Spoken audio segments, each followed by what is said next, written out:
사도행전 1장 4절부터 8절까지 같이 읽습니다. 사도와 같이 모이사 저희에게 분부하여 가라사대 예루살렘을 떠나지 말고 내게 들은 바 아버지의 약속하신 것을 기다리라. 요한은 물로 세례를 베풀었으나 너희는 몇 날이 못되어 성령으로 세례를 받으리라 하셨느니라.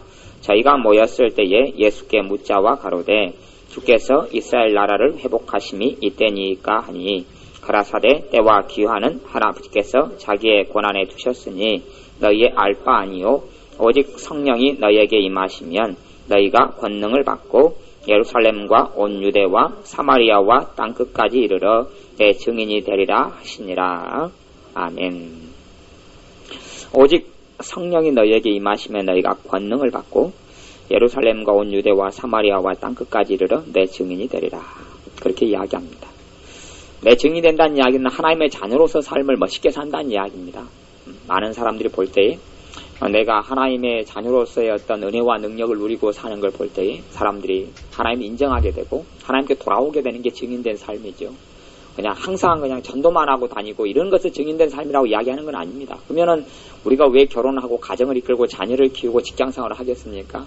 증인이 그런 것만을 이야기하는 게 아닙니다. 선교사님이 돼서 해외에 나가는 것만을 증인된 삶을 이야기하는 게 아니고 내가 살아가는 그 자리에서 그 삶이 뭐 장사하는 것이든지 가정주부든지 평범하게 사는 것이든지 직장생활을 하는 것이 상관없이 그 자리에서 내가 하나님을 섬기고 주님을 섬기고 그분의 기쁨으로 내가 충만하고 감사로 충만하고 나를 통하여 하나님의 능력이 나타나고 이것이 증인된 삶이라 그렇게 이야기합니다.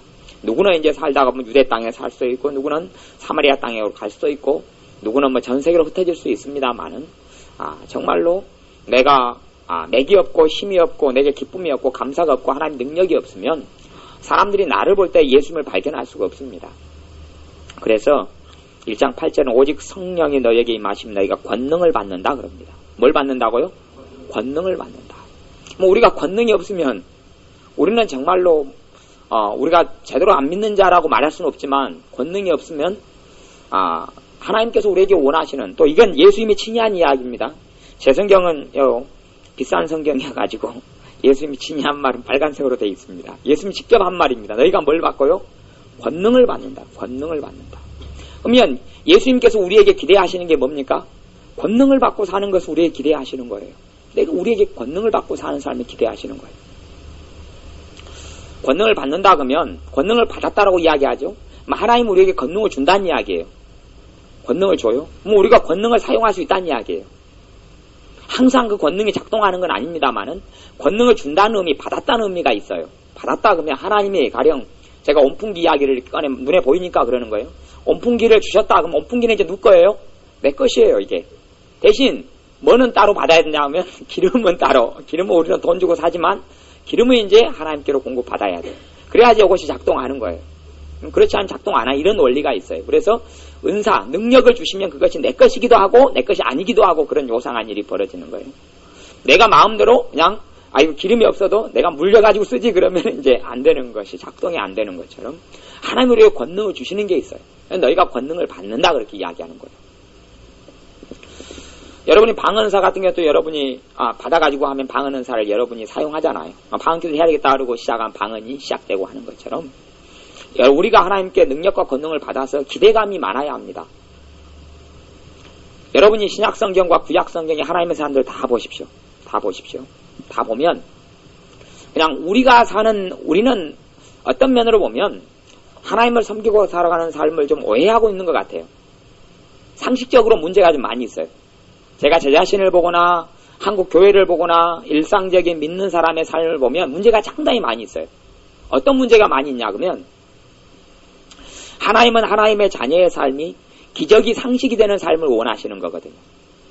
성경에 보면 하나님의 자녀들의 삶 가운데 능력과 권능이 나타나는 것은 하나님 보시기에 상식이고 예수님 보시기에 상식이에요. 그런데 그것이 일부 어떤 목사님들에만 기적이 나타나는 전유물로 인식한다거나 아니면 특별한 성인, 특별한 어떤 사람에게만 하나님의 권능을 주고 능력을 준다거나 이렇게 잘못 생각해서 믿는 사람의 삶이 정말 힘없고 능력 없고 하나님의 권능을 입지 못하고 살아가는 거예요. 인식 자체가 잘못돼 버린 거예요. 이 잘못된 어떤 성경 해석이 이 전 세계에 흘러와서 지금은 이제 그것이 거의 깨졌습니다만은 뭐 1970년대까지는 그렇게 성경을 해석했어요. 기적은 끝났다. 기적은 끝났다 그랬어요. 병 치유는 없다 그랬어요. 그러니까 우리나라의 조영기 목사님이 병을 치료하고 하나님의 성령의 병 고치는 은사를 받아서 병을 치료하니까 사람들이 뭐라 그러겠어요? 이단이라 그러는 거죠. 그런 사람들이. 옛날에 현신의 권사님 같은 여자분이 권사님이 나와서 과부로서 혼자 사는 여자로서 자식을 두고 북한에서 전쟁이 일어나가지고 피난민을 와가지고 하나님의 능력을 받아서 병을 고치고 다녔어요. 그러니까 뭐라 그래요? 목사님들이나 이런 잘못 기적은 끝났다, 치유는 없다 이런 사람들 이단이라고 그랬단 말이에요. 근데 그걸 이겨내고 하나님의 사역을 했어요. 그런 사람들 다 깔아놓은 거예요. 그런 과정을 거치면서 기적은 끝난 게 아니다. 하나님이 살아계신데. 그리고 지금은 이제 믿는 사람들이 은사를 받고 권능을 받아야 된다는 것이 점점 상시가 되고 있어요. 하지만 상시가 되고 있어도 아직은 많이 먼 것 같아요. 아직은 많이 멀었어요. 왜냐하면 그것이 기적이 상식이고 하나님의 역사와 권능이 우리의 생활 가운데 쉼없이 나타나야 된다는 것을 우리는 또한 인식을 안 해요. 그냥 인식을 안 하고 어쩌다가 나 정말 하나님의 기적이 필요할 때나 그런 게 나타날 거라고 생각을 하는 거예요. 그게 아니라 하나님께서 우리에게 원하신 삶이 기적이 상식이 되는 삶이에요. 우리의 생활 가운데 하나님의 능력과 권능이 자주 나타나기를 원하시는 거예요. 우리가 그런 삶을 기대하지 않고 그런 삶을 바라보지 않고 그런 삶을 꿈꾸고 그런 삶을 기도하지 않으면 이루어지지 않아요. 그러니 믿는 사람이요. 봐보세요. 여러분이 저는 이제 그런 경험이 있습니다. 무당들을 전도하러 다녔어요. 지금은 이제 점쟁이하고 무당하고 구분이 있습니다만은 옛날에는 별로 구분이 없었어요. 근데 무당들이나 이렇게 전도하러 가면요. 기도를 막 하고 들어갑니다. 그러면 저를 알아보는 무당이 있고 못 알아보는 무당이 있어요. 저를 알아보는 무당은 진짜예요, 가짜예요? 진짜 귀신 역사하는 사람들이고요. 진짜 귀신 역사에 귀신의 능력으로 무당 짓을 하는 사람이고 저를 못 알아보고 이제 복채 얼마 내놔라고 시작하는 사람은 그건 가짜예요. 그냥 배워서 돈 벌려고 하는 사람이요. 그래요. 그러면 진짜 무당들은요. 귀신의 능력을 자꾸 입으려고 그래요. 그러면 진짜 무당들은요. 귀신들이 가르쳐줘요. 사람이 오면. 알아맞힙니다. 그리고 사람을 그냥 그 귀신의 능력으로 딱 사람을 눌러버립니다. 그리고 자기 마음대로 꺾고 다녀버립니다. 근데 진짜 무당들은 한 달에 한 번이든지 1년에 몇 차례든지 간에 무당 집 앞에다 써놓습니다. 지리산에 기도하러 갑니다. 그리고 우리가 하는 기도하고 틀리지만 걔네들 귀신의 능력을 때마다 받으려고 그 사람들은 지리산이든 산속 토굴이든 들어갑니다. 왜냐 그러면 무당들은 뭐가 없이는 진짜 돈 벌고 못 살고 그냥 삐까뻔쩍에 못 산다는 걸 압니까? 귀신의 능력을 힘입지 않고는 그들은 못 산다는 걸 압니다. 왜냐 그러면 무당들 사이에서 직급이 있습니다. 그래서 센 무당이 있고 작은 무당이 있고 이런 게 있어요. 그래서 작은 사람이 이제 귀신 쪼잘한 거다고 놀다가 큰 능력을 받으려면 누구 밑에 들어갑니까? 큰 무당 밑에 들어갔어요. 그 큰 무당이 안수기도를 받습니다. 그 세계도 그렇습니다. 그래서 큰 무당 밑에 소속되어 있으면 귀신 역사가 세집니다. 그리고 귀신이 능력 있게 무당과 함께 해줍니다. 그러니 이 무당들의 세계에서 가짜로 그냥 배워가지고 책 토정비결 좀 공부하고 이런 공부해가지고 하는 무당 그 사람들이 요즘 인터넷으로 이제 돈을 좀 벌지만 실제 진짜 무당들의 세계에서는 그런 사람 인정도 안 해줍니다. 진짜 무당들 세계에서. 그러면 진짜 무당들은 좀 더 무엇보다 더 큰 능력을 받으려고 발버둥 치는 겁니다. 왜 과거에 빌립 삶에 이 기적과 이적을 행하는 삶을 보고 마술사 시몬이 그냥 목숨을 걸고 쫓아다니냐 그러면 더 큰 능력을 받으려고 그랬던 거거든요. 자기에게 있는 기적과 능력보다 귀신을 통해 기적과 능력이 나타납니다. 죽어가는 사람 귀신의 능력으로 살립니다. 옛날에 모세 시대 때는 나무 막대기를 이 귀신 들리고 이 술사들, 점쟁이들이 무당들이 막대기를 던지니까 막대기가 뱀으로 변해버렸습니다. 아니 막대기가 살아있는 뱀이 되는데 얼마 대단한 권능입니까? 그러니 귀신 들리는 사람도 그 정도는 다 합니다. 무당들 그런 능력이 있습니다.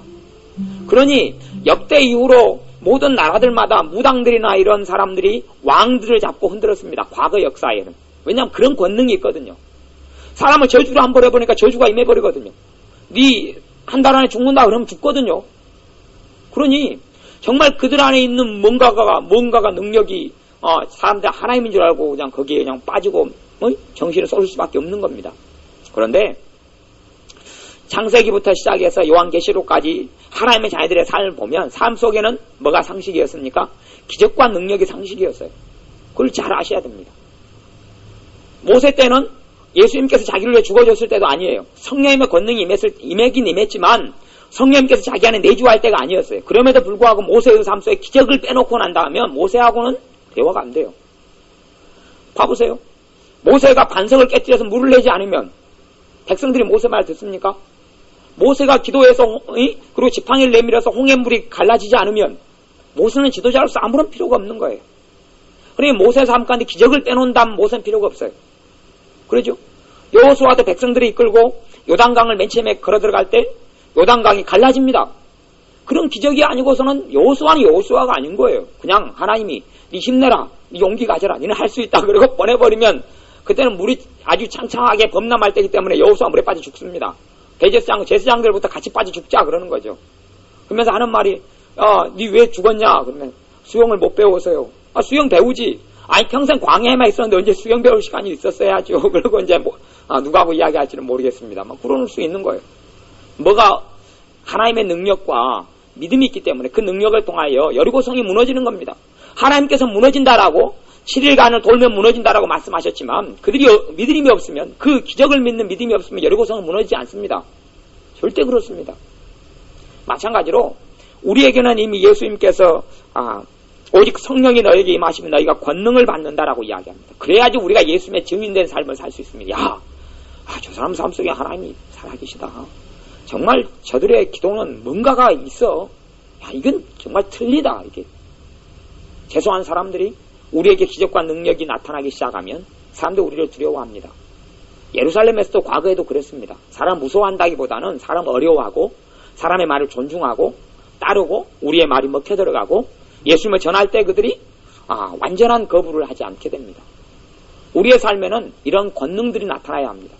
이것이 예수님이 우리에게 성령님을 보내시면서 우리에게 원하고 기대하시는 바입니다. 그러니 우리가 지금보다 더 하나님의 권능을 더 사모해야 합니다. 그리고 우리의 상식을 좀 바꿔야 됩니다. 상식을 그냥 평생에 사실은 이제 우리 옛날에 박미경 집사님하고 만났을 때 시아버지하고 병원에서 만났잖아요. 그래서 이봉규 원사님이랑 이제 기도를 해주니 시아버지가 반신불기 됐던 게 한순간에 치료가 됐어요. 잠깐 한 5분, 10분 기도도 안 돼서. 그때 박미경 집사님 저한테 그랬어요. 정말 목사님 이런 기적 처음 봤죠? 이런 놀라운 기적을 봤죠? 제가 뭐라고 이야기했냐 그러면 자주 일어나는 일인데요. 그랬죠. 왜냐 그러면 이봉규 원사님과 같이 오래 있다 보면 자주 그것은 일어나거든요. 일주일에 한두 번씩이라도 병 치유되는 것은 자주 흔하게 일어나니까 그건 상식이거든요. 근데 우리의 삶에도 그런 기적과 이적이 자주 상식적으로 일어나야 합니다. 이봉규 원사님이 사역자고 제가 목사이고가 아니라 하나님의 자녀들에게 모두 다의 삶 속에 기적이 상식이 되기를 주님은 원하십니다. 왜냐 그러면 기적이 상식이 되지 않으면 나는 내 힘으로 산다는 이야기거든요. 성령님의 권능 없이 나는 산다는 이야기니까 내가 얼마나 믿는 자로서 내 걸 다 못 누리고 사는 불쌍한 사람입니까? 불쌍한 사람이에요. 방 안에 그냥 겨울옷을 잔뜩 쌓아두고 내복만 입고 추위에 그냥 떨는 사람이 될 수도 있는 거예요. 그러니까 우리는 하나님의 권능을 받아야 합니다. 말할 수 없어요. 현신의 권사님 같은 사람도 여자였었고 과부로서 자식들 끌고 와서 먹고 살 길이 막막했을 때 정말 죽기를 원했던 사람이 하나님의 권능을 받고 그냥 단순한 여자로 멈추지 않았습니다. 왜냐하면 하나님의 권능이 임하니까 병든 자가 기도를 통해 일어나는데 사람들이 가만히 있을 턱이 있습니까? 그리고 정말로 우리나라 한국에서 그냥 획을 그을 정도로 하나님의 능력 있는 사람으로 병을 치유하는 사람으로 살다 갔습니다. 그것이 현신의 권사님의 특별해서가 아니거든요. 특별해서가 아니고 주님이 특별하시고 주님께 권능과 능력을 받았기 때문에 그렇습니다. 더 우리는 더 주님의 기적을 더 많이 기대해야 합니다. 그리고 더 많이 기도해야 합니다. 그냥 내가 어떤 특별한 삶을 살 거기 때문에 그러한 나에게 권능을 주신다 그게 아니고 예수님께서는 성령을 받는 사람들에게는 성령님께서 임하시는 모든 사람에게는 권능이 같이 임하시는 걸 주님은 압니다. 그리고 그 권능을 행사하고 살기를 원하시는 겁니다. 사람이 시장이 된다 그러면 시장이 권세가 없습니까? 시장이 권세 있잖아요. 그 법의 테두리 안에서는요 정말 시장 마음대로입니다. 법만 어기지 않으면 시장이 임명할 수 있는 마음대로 임명할 수 있는 공무원도 여럿이 있고요. 시장 마음대로요. 우리도 마찬가지예요. 권능을 받으면 주님의 뜻 안에서 주님께서 원하시는 것을 벗어나지 않는다는 그 권능이 계속 작동을 하는 겁니다. 작동을 해요. 그리고 그 권능을 주님께 계속하여 권능의 기름을 공급받으면 그 권능은 역사하고 움직이는 거예요. 그래서 믿는 사람 안에는 하나님의 권능을 기도해야 돼요. 그 권능을 성경에서는 이제 권능을 뭐 크게는 그렇게 분류하기도 합니다. 권세와 능력이다 이렇게 분류하기도 합니다만은 뭐 그렇게 분류하건 안 하건 간에 그것이 은사들의 형태로 나타나죠. 은사들의 형태로 나타나요. 그래서 하나님의 권능을 우리가 받고 살아가는 삶을 하나님께 구하여야 합니다. 우리의 생활에 권능이 있고 나타나야 돼요. 예수님의 제자들이 베드로가 권능이 없었다면, 예수님이 권능을 행하지 않았다면 누가 예수님을 따르겠습니까? 예수님이 잠들어 있는데 풍랑이 치는데 예수님 살려드세요. 예수님께서 바다야 잠잠해라, 파도야 잠잠해라. 그러니 파도가 잠잠해지고 사람들이 예수님을 볼 때 야 구줍니다라고 하는 거죠. 사도 바울이 전도할 때 누가 방해를 해요? 이 무당이 방해를 하나 해요. 그러니까 사도 바울이 그 자리에서 무당을 뭘로 만들어 봅니까? 장님으로 만들어 버려요. 이 못된 놈아 예수님의 이름으로 소경이 되어라. 소경이 돼서 앞으로 네가 지팡이 짚고 다니리라. 그러니까 그 장님 그 자리 소경이, 그 사람이 바로 소경이 돼 버려요. 그런 걸 통하여 전도했던 사람이 함께 돌아오거든요. 그러니 하나님의 역사가 이런 기적과 능력이 아니고서는 되지 않아요. 한 그레데 섬이라는 곳도 사도 바울이 빠져 있다가 그 섬에서 들어가 가지고 섬에서 장작불을 떼가지고 추위에서 이렇게 떨고 있는데 따뜻하게 하고 장작을 떼다가 나무 사이에서 독사가 튀어나와가지고 사도 바울을 물어버려요. 물어버리니까 이 원주민들은 그 독사는 뭐 몇 걸음 걷는 사이에 사람이 죽어버리는 맹독을 지닌 독사에서 원주민들은 뭘 믿냐 그러면 가장 극악한 하늘이 심판하는 죄인이 그 독사가 문다 그렇게 믿어요. 그래서 조금 있다가 이 물린 이 바울이라는 사람이 죽을 줄 다 쳐다보고 있어요. 정말 저 사람 악독한 죄인이구나. 다 기다리고 쳐다보고 있는데 이 바울은 자기를 문 뱀을 자기를 물었으니까 사도 바울도 성질이 나쁘잖아요. 안 성질하거든요. 그래서 자기를 물었으니 뱀에게는 뭘로 해버립니까? 그 자세한 건 모르겠는데 혹시 사도 바울도 그 뱀구이를 즐기지 않았는가 싶어 불에 던졌는데 먹었다는 기억은 제가 못 봤어요만은 또 이 다음에 뭐가 있었을 수도 있죠. 특히 독사구이가 맛있다는 이야기는 들어본 것도 같는데 하여튼 그 불 속에다 던졌어요. 뱀을 죽였어요. 에? 뱀을 죽이고 이 원주민들은 기다려요. 이 사람이 죽는가 사는가. 그래 죽을 거라고 기대해요. 근데 한참 지나도 죽어요 살아요? 멀쩡해요. 그냥 멀쩡하고 자기 할 일만 하고 지나는 거예요. 그 권능이 나타나는 거예요. 그걸 보고 이 사도 바울이 하나님이 인정하는 거예요. 수없이 그런 역사와 이적이 일어납니다. 풍랑을 하고 가다가 풍랑이 자초돼가지고 죽게 됐어요. 사도 바울이 그 권능을 가지고 뭐라고 이야기합니까? 너희는 안 죽을 것이다 그래요. 하나님이 내게 어젯밤에 나타나셔서 너희를 내 손에 다 붙였는데 너희 생명에는 아무 지장이 없다라고 선포하고 그대로 다 이루어집니다. 그런 권능이 없이 어떻게 믿는 사람이 재미있고 하나님이 내 안에 살아계시다라고 말할 수 있습니까? 그렇지 없습니다. 성경의 역사를 아무리 다 훑어봐도요. 하나님의 사람이 엘리야가 능력이 없었습니까? 권능이 없었습니까? 심지어 엘리사 선지자는요. 엘리사 선지자 때보다 우리가 더 지금 좋습니다. 환경이. 이해하셔야 됩니다. 엘리사가 능력 받는데 가령 엘리사가 하나님께 권능을 받고 성령의 능력을 받는데 100이라는 힘이 필요했다. 100이라는 뭔가가 필요했다 그러면 우리는 열이나 하나도 안 필요해서 우리는 그만한 능력을 받을 수 있습니다. 엘리사 때는 예수님께서 자기를 위해서 안 죽었을 때고 우리는 죽었을 때이기 때문에 예수님의 거룩한 보혈이 있고 나를 위해 생명을 바친 주님이 계실 때하고 엘리사는 그게 없었습니다. 엘리야도 그게 없었고. 그러니 우리가 훨씬 더 기적에 의한 삶이 상식이 되는 삶이 되어야 합니다. 구약시대 엘리사 선지자는 얼마나 그 능력이 대단했는가 하면 사람을 죽여서 무덤 속에 가둬서 사람이 죽었습니다. 시체가 됐습니다. 그리고 이제 사람이 썩어가는 거죠. 뼈가 남는 거죠. 그런데 죽은 사람을 갖다가 예전에는 무덤이 흔하지 않았으니까 동굴 속에 무덤을 했으니까 엘리사 선지자가 죽은 시체가 그 안에 있는지도 모르고 이제 그가 뭐 시체가 있는 줄 알았겠지만 뭐 사람이 시체 얼굴에다 이름 써놓는 건 아니잖아요. 표시해 놓는 것도 아니고 죽은 시체를 가져다가 엘리사 선지자가 있는 무덤 속에 같이 던졌습니다. 왜 시체를 매장하려고 던졌어요. 엘리사 시체에 죽은 시체가 닿자마자 죽은 시체가 어찌 됐습니까? 살아났어요. 살아나버려. 왜냐 그럼 그 몸에 가 있고 뭐가 남아있어요? 하나님의 권능이 그 시체가 남아있는 거예요. 주로의 하나님의 권능이요. 능력 있는 사람은 그걸 인정합니다. 뼛속 마디까지도 능력이 임하였다는 걸 압니다. 지난번에 예전에 신디 제이콥스라는 그 여자 목사님의 기록을 안 봤습니까? 거기에 보면 옷에다가 안수기도로 해가지고 옷을 보내요. 예수님의 이름으로 권능이 임할지에다 보내요. 그러니까 옷 속에가 뭐가 들어가 있습니까? 하나님의 권능이 들어가 있어. 권능이 들어가 있어서 옷을 병든 사람이 입히면 치료돼 버리는 거예요. 입히면 치료돼 버려요. 뭐요? 그만한 권능을 그 신디 제이콥스라는 여자분이 받았기 때문에 그래요. 나중에 여자분이 이제 아직 목사님이 되고 안수를 받습니다. 그리고 지금 세계적인 일을 하고 있습니다. 지금 사람입니다. 지금 사람인데, 그래, 권능을 받았기 때문에 옷에 딱 안수해가지고 옷을 소포로 보내요. 그러니까 옷 입고 치료돼 버려, 옷 입고. 심지어 어떤 사람은 화장실에서 옷 입고 그냥 헷갈하겠죠. 예? 화장실에서 옷 입고 막 난리가 났다 그래요. 그러니, 옷 입으면 성령의 권능이 임하고 능력이 임하고 주님을 만나고 병이 치유돼요. 그걸 믿으셔야 합니다. 그게 얼마나 삶이 재밌겠어요. 우리는 양말을 선물로 보내, 양말을. 냄새나 양말을 보내서 신으면. 주로 이제 성령의 권능이, 천에는 많이 남아있다 그래요. 천에는 기도하면. 그걸 천에는 기도하면 그 능력과 권능이 나타난다 그래요. 그러니 엘리사 선지자의 죽은 시체에도 능력이 있어서 권능이 그 안에가 있기 때문에 그러는 거죠. 그 안에가 엘리사 선지자의 죽은 뼛속에가 죽은 어떤 그 썩어가는 살점 속에가 능력이 있는 거예요. 때문에 죽은 사람을 던지니까 살아나는 거예요. 엘리 야선지자 같은 경우는 겁이 많았습니다. 겁이 많으니까 엘리 야선지자를 잡으러 군인들이 왔습니다. 군인들이 오니까 겁이 많아서요. 뭘 선포해버립니까? 내가 하나님의 사람이거든 하늘에서 불이 떨어질 것이다 그럽니다. 불이 떨어져가지고 잡으러 온 사람 다 타지 죽어봅니다. 왜냐하면 겁이 나니까. 겁이 많이 나니까. 또 사람들이 잡으러 또 옵니다. 왕이 또 군인을 또 보내가 잡으러 옵니다. 그러니까 또 뭐 해버립니까? 내가 하나님의 선지자거든 불이 떨어져서 너희도 죽을 것이다 그러면 또 불타가 다 죽어봅니다. 뭐가 있으니까요? 권능이 있으니까요. 권능이 있으니까요. 권능이 있으니까. 하나님의 사람들은 권능을 기대해야 합니다. 아니 우리가 권능을 받지 않으면 누가 받으라는 이야기입니까? 우리가 받아야 합니다. 우리가 받고 그 능력과 권능이 나타나야 합니다. 삶 가운데 권능이 임하면 사실은 그때부터 믿음의 선포가 가능해요. 권능이 없는 사람이 예수 믿는 파도에 잠잠할지어다 비가 내릴지어다 그러는데 권능은 안 받았는데 그게 돼요 안 돼요? 안 돼요. 그 선포할 때는 믿음도 없어요. 믿음도 없어요.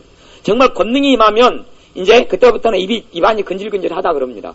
권능이 임하면. 그러니까 지난번에 같은 유영모 목사님인가는 막 그 권능이 임하니까 죽은 사람도 그냥 살릴 수 있을 것 같아서 나중에 죽은 사람을 그때는 이제 이야기를 안 했습니다만은 죽은 사람 시체에도 가가지고 막 명령하고 했는데 안 살아나더라 그래요. 수없이 많은 병자를 다 치료했는데 심지어 어떤 사람은 권능이 임하니까 지난번에 뭐 서울에 왔던 여자분 같은 경우는 권능이 임하니까 한 병동에 전남병원 같은 병동에 들어가지고 병실된 사람 다 치료해 다 고쳐버려 그날 다 고쳐버리니까 그 사람들이 다 그날 다 퇴원해버렸잖아요. 병원은 뭐 먹고 장사하라고. 그러니까 오직 그 권능이 대단하니까 서울에서 그 여자분을 부부를 갖다가 모셔와서 부흥집회 해달라고 모셨겠어요.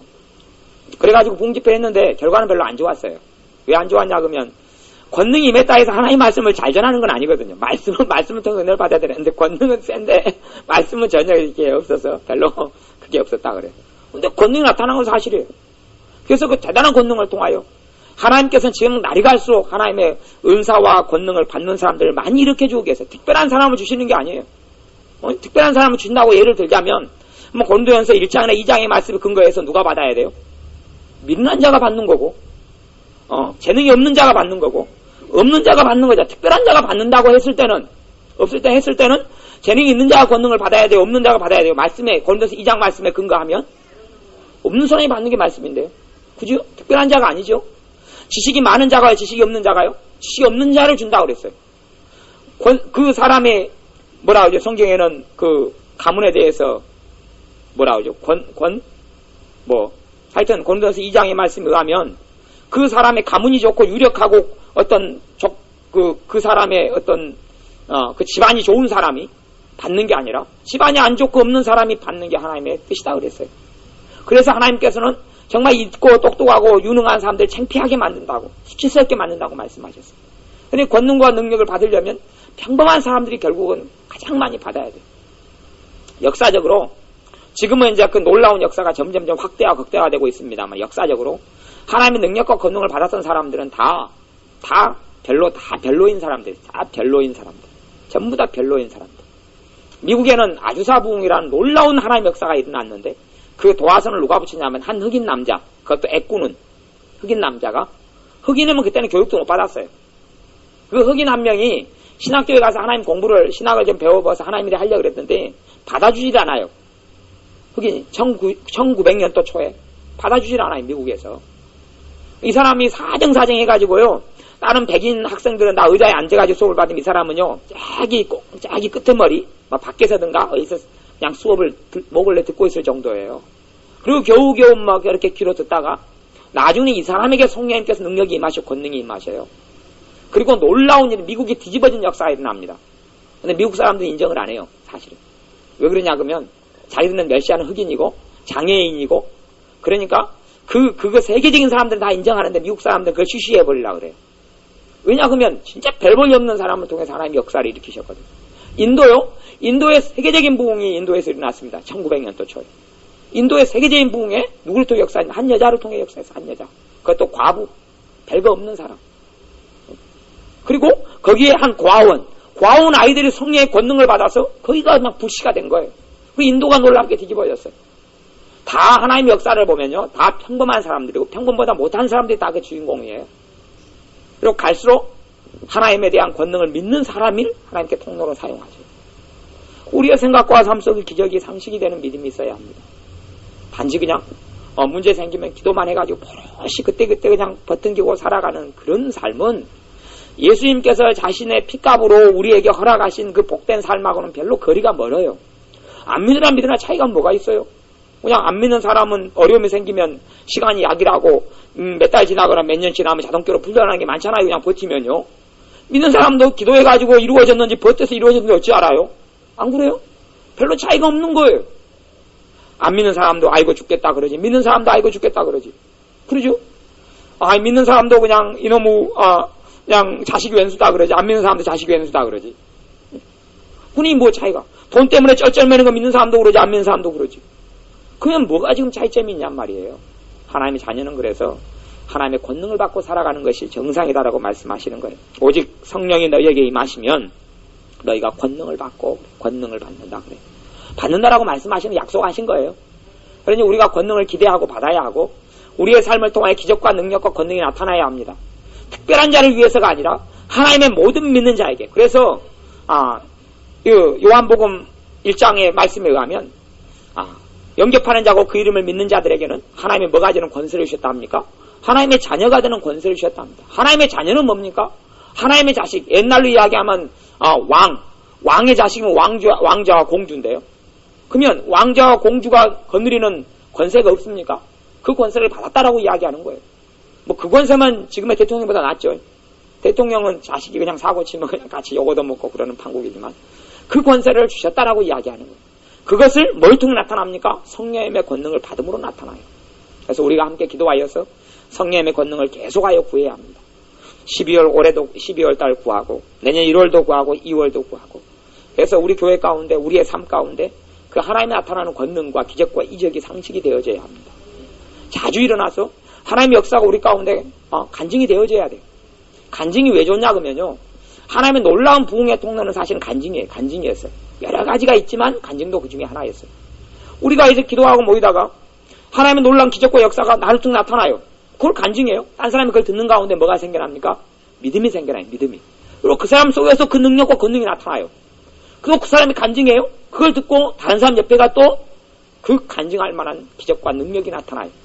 단순한 기도응답으로 하나님께 기도해서 받고 사는 것은 정말 기도응답으로 사는 삶은 하나님께 주신 축복 가운데 작은 부분에 속해요. 작은 부분에 속해요. 누구는 기도는 만사다 그러고 뭐 어떤 교회가 한번 붙여놓고 저도 그렇게 배우고 그랬습니다만은 기도 이전에 하나님께서는 성령의 권능으로 우리를 살도록 말씀하시는 거예요. 기도응답은 나한테 없는 것을 기도해서 받는 거예요. 없는 걸 받는 것하고 하나님의 권능이 나와 함께해서 하나님의 권능과 하나님의 능력으로 사는 것하고는 다른 거예요. 다른 거예요. 권능이 없는 사람이 기도해서 응답을 받으려고 그래요. 사실은 그래요. 하나님의 권능이 있으면 하나님이 나와 함께한다는 이야기잖아요. 함께하는데 뭐 특별히 기도하고 구할 필요가 없죠. 함께하는 주님과의 교제만 이루어지면 되는 것이니까. 아이고 내와 그 권능으로 주님이 함께해 주시고 내 안에서 함께해 주시면 문제가 생기면 문제야 저리 물러가라. 나와 함께 주님이 계신다. 선포하면 문제가 무너지는 것이고 주님이 자기와 함께 안 계시고 권능이 없어요. 받은 권능이 없어요. 그 문제의 산에 막혀 있으면 문제를 향해서 그냥 울고 탄원하고 지금 어쩌면 좋냐고 그냥 발버둥치고 40일도 기도하고 그래가지고 이제 문제가 이제 하나님의 기도 응답을 해결될 수는 있죠. 또 그런 문제가 생기면 또 발버둥을 치는 거예요. 또 40일 금식이 안 되면 또 그냥 60일 금식하고 발버둥을 치는 거예요. 아니면 뭐 3년 1,000번째 예물 그래가지고 3년 작정에 성금을 내는 거예요. 그거 하나 해결하려고. 뭐가 없으니까 그럽니까? 권능이 없으니까 그래. 아니 1,000마리 번제물을 잡아가지고 솔로몬이 들여서 답을 얻었으면 그랬으면 솔로몬보다 우리가 나은 시대에 살고 있거든요. 솔로몬은 자기의 주님이 없어요. 자기가 섬기는 하나님은 계시지만 자기를 위해서 피를 흘려준 예수님은 없어요. 솔로몬은. 뭐 솔로몬은 1천 마리의 짐승을 잡아가지고 죽여서 하나님께 응답을 받았다 그러면 우리는 얼마나 더 빨리 더 쉽게 하나님의 응답과 하나님의 권능과 하나님의 도움을 받을 수 있어야 합니까? 그 차이는 말할 수 없어요. 단지 구약처럼 야 솔로몬이 이래가 응답받았으니까 여러분도 그렇게 해라 그러면 그 사람은 구약이 살아야지 몰라 신약이 삽니까? 예수님이 없었을 때하고 있을 때하고 내 주님이 있을 때하고 없을 때 똑같다면 구약이 살아야지요. 우리 예수님께 십자가에 죽으시고 부활하셔서 하나님 우편에 계심으로 성령님 우리에게 보내주셨어요. 우리가 성령님의 권능을 의지하는 한은 우리에게 권능을 주시고 그 권능을 통하여 살 수 있게 하시는 거예요. 내게 없는 지혜를 주시고 내게 없는 지식을 주시고 내게 없는 능력을 주셔서 선포하고 말할 때마다 내 말이 땅에 떨어지지 않도록 뭐가 임하면요? 권능이 임하면. 권능이 임하는 사람들은요, 권능에 따라서요, 말하는 것도 기도가 됩니다. 그래서요, 하나님께 특별히 기도하거나, 아니면 예수 믿는 거 어쩌라고 명령하지 않아도요, 내가 사람한테 몇 마디 해놓으면요, 그 말이 땅에 떨어지지 않도록 주님이 직접 일합니다. 그 권능이 직접 일해요. 이병용 사람 그런 경우 많죠? 기도도 하는데, 말하는데, 그게 말하는 대로 그냥 되는 거예요. 왜냐, 그러면 권능이 있으니까 그래요. 권능이 있으니까요. 성령의 권능이 있으니까 뒷받침을 한단 말이에요. 내가 말하는데 그것을 하나님 앞에서 말이 되는 것처럼 되고 하나님께서 그것을 땅에 떨어지지 않게 해요. 하나님의 자녀의 삶이 아이고 그 사람의 말을 듣고 사람들이 아이고 당신은 거짓말하느냐 그렇게 말하지 않도록 해주신단 말이에요. 권능이 있는 사람의 말이가 그래요. 권능이 있는 사람은 말에도 권능이 실려요. 눈짓에도 권능이 실리고요. 누구는 그래도 권능이 좀 있으니까 사람을 쫙에서 보는데 그 사람을 뚜렷이 쳐다보니까 그 사람이 저기 있다가 그냥 뒤로 뻥뻥뻥 자빠져 버려요. 물론 눈만으로 쳐다봐도 그래요. 권능을 받았으니까 그러죠. 권능을 받았으니까. 안 받은 사람과 받은 사람이 같을 수가 없잖아요. 그래서 우리의 삶 속에 주님께 주신 권능을 안 받고 그냥 그걸 못 누리고 지금 내가 살아왔던 신앙생활이 전부다라고 착각하거나 아니면 지금 살아왔던 삶대로 그냥 앞으로도 계속 그 정도만 살아도 만족한다라고 착각하지는 마시기 바랍니다. 그것이 우리에게 주님께서 기대하는 삶이 아니에요. 우리가 그렇게 살아야 한다고 주님이 원하시지 않아요. 성경의 어디를 보십시오. 우리가 지금 예수님 믿고 살아가는 삶이 정답이고 우리가 믿고 살아가는 삶이 이것이 상식이다라고 성경이 어디가 이야기합니까? 사람들이 성경을 몰라도 너무 모르는데 저도 그렇고 우리가 다 그렇고 성경을 너무 많이 곡해하고 있는 거예요. 예수님께 제자들에게 전도하러 보낼 때 가서 열심히 잘 설득해봐라 그러고 보냈습니까? 그렇지 않았거든요. 권능을 나눠줬거든요. 권능을 나눠주면서 병든 자를 고쳐라. 죽은 자를 살려라. 귀신 들린 사람 쫓아내라. 그리고 천국 복음을 전파해라. 그렇거든요. 그러지 예수님의 제자들 70명에게도 두 명씩 짝지어가지고 자 내가 권능을 나눠주겠다. 병든 자를 고쳐라. 죽은 자를 살려라. 병든 자를 고쳐라. 회개하라. 전파해라. 라고 말씀하면서 보내었거든요. 그리고 제자들에게도 똑같이 예수님을 믿는 사람을 제자라 그럽니다. 제자라 그래요. 성경에 봐보세요. 사도행전 1장, 2장부터 이제 그 역사가 나오는데 하루에 제자의 수가 몇 명 더 하더라? 3,000이 더 하더라. 뭐가 제자의 수가? 예수님을 따르는 사람을 그전에는 예수님에 대해서 12명만 제자라 그랬고 조금 지나면 70명만 제자라 그랬어요. 그러다가 나중에는 사도행전에 와서는 예수님을 믿는 사람을 다 뭐라 그래요? 제자라 그래요. 제자라 그래요. 다 돌아온 사람을 다 제자라 그래요. 예수님을 따르는 제자에게는 권능을 주시는 게 상식이고 그 권능을 통해서 살기를 주님은 기대하시는 거예요. 우리의 삶 속에 권능이 나타나시기를 기대해야 합니다. 우리의 기대치가 종지기밖에 안 되면 종지기밖에는 못 누리고 살아가요. 내 상식이 종지기에서 멈춰버리면 안 됩니다. 내 상식이 하나님의 상식도 아니고 내가 생각하는 것이 진리도 아니에요. 진리도 아니에요. 이렇게 그냥 우리가 지금까지 신앙생활을 하면서 많이 봐왔잖아요. 여러 교회 신앙생활도 하기도 했고 또 듣기도 했고 보기도 했어요. 내가 신앙생활을 내 스스로 하면서 많이 체험하고 보기도 했죠. 그것이 사실은 우리의 한계가 되어져 버린 거예요. 우리의 믿음의 한계가 된 거예요. 믿음의 한계예요. 믿음의 한계. 더 기대하지 않는 거예요. 그까지만.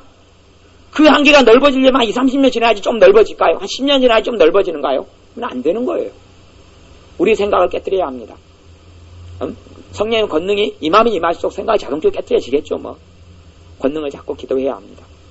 내 능력이 아니라 주님의 권능으로 살기를 다짐해야 합니다. 내가 하는 힘이 아니라 내 지혜가 아니라 주님의 지혜로 살기를 소망하고 소원해야 합니다. 사도 바울이 사도행전이나 고린도전서에서나 뭐라고 이야기하냐면 고린도전서에서 내가 너희에게 전도했는데 사람의 말로 아니하고 뭘로 했다 그럽니까? 하나님의 능력으로 했다 그럽니다. 내가 너희에게 사람의 말로 아니하고 사람의 지혜로 아니하고 성령의 나타남과 권능으로 너희에게 복음을 전하고 전도했다 그렇게 이야기하는 겁니다.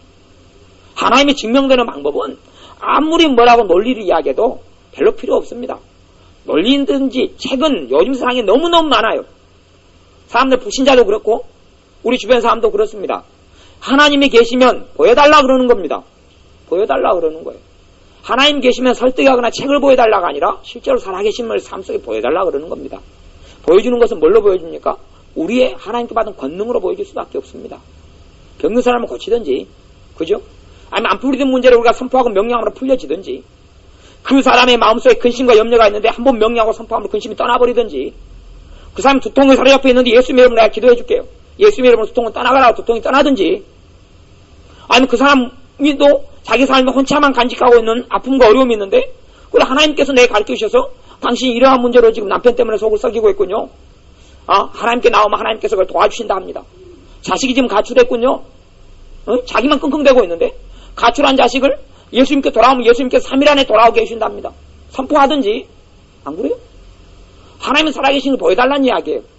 우리가 그걸 기대해야 합니다. 우리가 그 삶을 기대해야 돼요. 성령님께서 강하게 임하실수록 자동적으로 각양각종의 은사들이 활동하기 시작합니다. 권능이 활동하기 시작해요. 그러면 하루하루가 신나고 재밌어요. 하루하루가 흥미진진합니다. 제가 그 삶을 사실은 지금은 그런 흥미진진한 삶을 별로 못 살고 있습니다만은 다시 이제 상식을 다시 기적이 상식이 되는 삶을 우리가 기대하고 고대해야 합니다.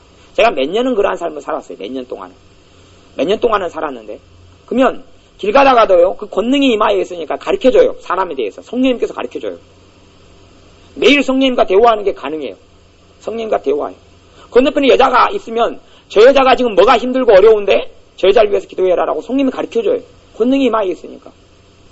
왜 권능이 임하였다냐? 주님과 통해 있다는 이야기 아니에요? 통해 있어요. 느껴지는 거예요. 어떨 때는 이단 상담하러 누구를 데리고 왔어요. 이단에서 쫓아내달라고 사람을 데리고 왔어요. 그러니까 성령님께서 저한테 이야기하시는 거예요. 너는 입도 뻥끗하지 말고 딴 사람 이단 쫓아내달라고 데리고 왔는데 입도 뻥끗하지 말고 들어마줘라 그래요. 이야기를. 들어마줘라. 그리고 끄떡끄떡만 해라 그래요. 그러니까 저는 그냥 입 다물고 뭐만 하면 돼요? 끄떡끄떡만 하면 돼요. 그래 그렇구나. 끄떡끄떡만 하면. 그러니까 조금 한 5분 끄떡끄떡 하니까 혼자서 울고 막 통곡하는 거예요. 딴 사람은 자기가 이단에 빠있다고 다 정지하고 공격하는데 저는 끄떡끄떡하고 그렇구나 그랬어. 그러고 이제 마음속을 털어놓는 거예요. 그러니까 성령님께서 그 다음 어떻게 해라고 가르쳐 주시는 거예요. 뭐가 임하여 있으니까요? 권능이 임하여 있으니까요. 권능이 임하여 있으니까. 그러니까 하루에도 무슨 일이 벌어질지는 몰라요. 하루하루가 신나고 재밌어요. 하루하루가 신나고 재밌어요. 권능이 임하여진 삶이.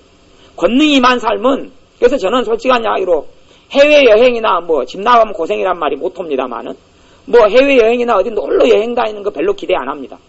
왜냐하면 성령의 권능이 임하여서 재미난 삶의 경험이 몇 년이 있기 때문에 해외여행 어디 가도 그거랑 비교할 수 없다는 걸 압니다.